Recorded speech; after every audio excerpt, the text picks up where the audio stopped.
Ingat baik-baik teman-teman sekalian, ini sudah saya padukan di sini, hukum-hukumnya. Insyaallah ada di sini, tinggal dibaca saja. Ya, kalau terkait dengan pelaksanaan Idul Adha, saya sudah banyak bahas. Jadi bisa dilihat di video-video yang lalu, itu sudah Allah sudah didapatkan di situ. Ya, terkait dengan hewan, ini yang sangat penting. Maka saya ingin sampaikan beberapa hal poin penting. Yang pertama, awas hati-hati. Dalam Al-Quran di surah Al-Kawthar ayat 1 sampai dengan ayat ketiga atau Al-Hajj ayat ke-34, ya para ulama menyimpulkan, kita hafal Al-Kawthar. Inna a'tainakal fasalli li rabbika wanhar itu kalimat perintah.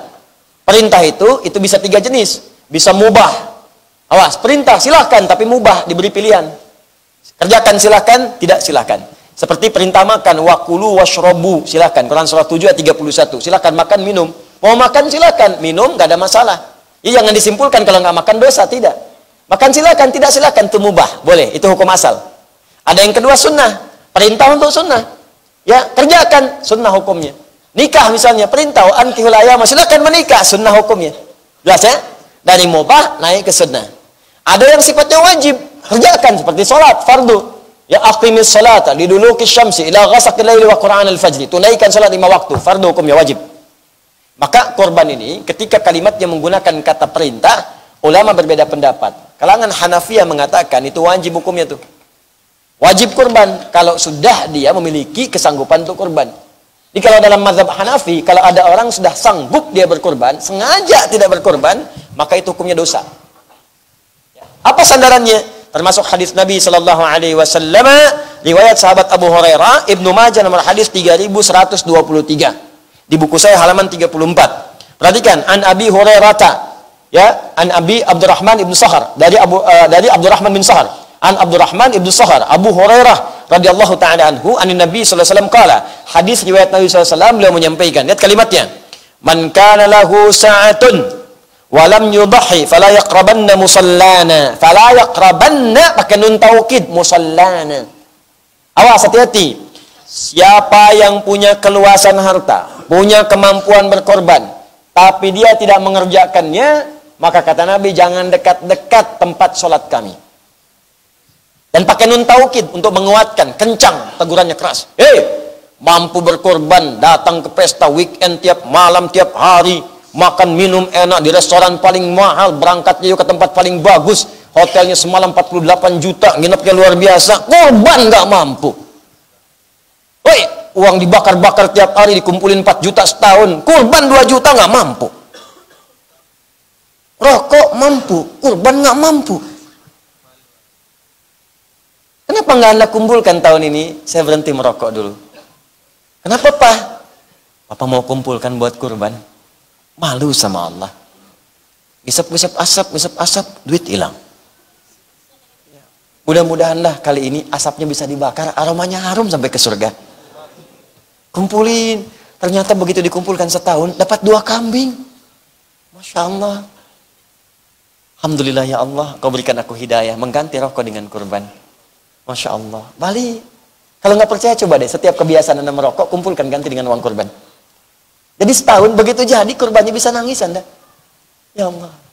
Masya Allah. Pak Haji, saya bisa kurban ternyata, Masya Allah. Masih mau merokok kamu? Kalau bisa sih di akhirat, bisa nggak Pak Haji? Bisa aja, ntar asapnya ambil di neraka. Apinya. Ya. Paham ya? Ayo ganti. Nah, kalimat fala yaqrabanna, jangan dekat-dekat musola kami, itu kata ulama Hanafiyah, itu kecamannya tinggi, makanya hukumnya wajib. Ya. Kemudian mazhab Syafi'i berpandangan itu sunnah kifayah. Ada yang mengatakan sunna'in. Ya, sunnah kifayah itu kalau sebagian sudah mendapati, maka berlaku, kemudian pada yang lainnya cukup. Kalau sunnah ain, setiap orang mengerjakannya. Makanya ini tinggi, bagus nih. Ya, tinggi, bagus nih pandangannya. Artinya apa? Bergantung pada keluangan berkorban. Ini ada persepsi yang agak kurang tepat nih, saya luruskan sini. Kalau Anda punya kemampuan untuk setiap orang berkorban di keluarga, itu boleh silakan. Sunnah ain pada setiap diri melekat. Misal, di rumah Anda ada 5 orang. Istri, suami, 3 orang anak. Oke? Misalnya mau kurban satu-satu. Setiap satu orang sapi misalnya, ya. Sapi. 5 orang. Boleh. Silahkan. Atau kambing boleh, domba boleh. Satu, silahkan. Boleh. Kalau mampu. Ustadz, saya mampunya cuma 1 kambing. Punya uang cuma 2,5 juta, Ustadz. Terus saya kumpul-kumpulin, dapat 2,5 juta. Saya nggak mampu kalau setiap satu semua. Akhirnya saya gilir aja. Tahun ini suami dulu. Tahun depan baru saya. Tahun depan lagi anak saya. Pertanyaan saya, Bu, apa mungkin tahun depan suami ibu hidup? Apa mungkin anak ibu masih hidup? Maka ganti dengan rumus kedua. Apa rumus keduanya? Korban 1 hewan di atas namakan keseluruhannya. Boleh. Boleh, ya. Oh. Kan saya yang ustadz situ non. Udah jamaah, hafal hadis enggak, Quran enggak apa. Nawar lagi. Boleh. Bukan boleh, tapi memang diajarkan. Makanya Nabi saat kemudian berkorban, kalimat Nabi 3. Allahumma hadza min Muhammad wa ali Muhammad wa ummat Muhammad SAW. Kadang suka nggak sanggup nerusin kalau baca hadis ini tuh. Ya Allah, mohon terima korban ini dari Muhammad, dari keluarga besar Muhammad, dan dari umatnya Muhammad SAW yang tak mampu berkorban selama hidupnya. Nabi itu kalau korban, sebagian di atas namakan Nabi, keluarga besarnya, dan beliau atas namakan umatnya yang nggak bisa korban. Ya Allah, umat saya nggak bisa korban. Saya mohon terima korban saya ini atas nama umat saya yang nggak bisa korban selama hidupnya. Azizun alaihi ma'anittum harisun alaikum bil mu'minina raufur rahim. Sangat peduli dengan kita. Kalau perlu beban kita ditanggung oleh beliau. Sangat cinta, lemah lembut pada orang-orang beriman. Ini kita tuh dipikirin gitu, belum korbannya udah kepikiran oleh Nabi. Nabi tuh ngebayangin nggak semua umat saya mungkin nggak bisa korban. Ya Allah, kalau mereka nggak mampu terima korban atas nama umat saya nggak bisa korban. Hadis selesai. Di buku saya ada saya cantumkan sampai riwayatnya. Maka kalimat min Muhammad ini menunjukkan sifat aini. Untuk pribadi boleh. Satu sendiri boleh. Ali Muhammad untuk keluarga. Ini kalau mau korban atas nama keluarga boleh. Ali Muhammad, keluarga besar Muhammad, saat beliau berkorban, ada yang sebagian sudah meninggal. Sayyidah Khadijah sudah wafat. Masuk keluarga Nabi Muhammad. Ketika kita mendoakan Allahumma salli ala Muhammad wa ala ali Muhammad, masuk keluarganya. Semua keluarga Nabi itu didoakan oleh kita. Istri-istrinya, anak-anaknya, cucunya, kerabat, semua masuk di situ. Dan ketika beliau mengatakan ali Muhammad, bukan cuma yang hidup, yang wafat sudah ada. Kata para ulama di sini mengatakan boleh berkorban. Ini sepakat ulama nih. Boleh berkorban untuk yang wafat, boleh. Cuman perbedaannya, cuman 2 saja. Kata Al-Imam Asy-Syafi'i, boleh diniatkan pada yang telah wafat jika ada wasiat. Kata yang lain, jumhur mengatakan tidak perlu ada wasiat. Karena kalau nggak wasiat pun pasti pengen dikorbankan. Al-Imam Asy-Syafi'i mengatakan, silakan berkorban untuk yang telah wafat jika ada wasiat.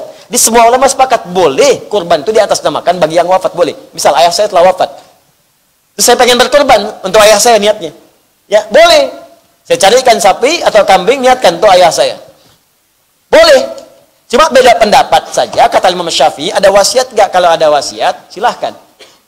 Kalau tak ada, beliau mendiamkan. Jumhur mengatakan, tak perlu ada wasiat pun boleh. Karena lafaz hadisnya tidak menunjukkan ada wasiat. Jelas ya? Baik, yang terakhir, umat Muhammad. Itu kehususan bagi Nabi SAW. Di itu baru 1 hadis, turunan hukumnya udah banyak. Fikih itu begitu. Jadi jangan tanya lagi, Ustaz, apakah boleh saya misalnya berkorban untuk orang tua yang telah wafat? Boleh, silakan. Tapi jelaskan di situ tujuannya.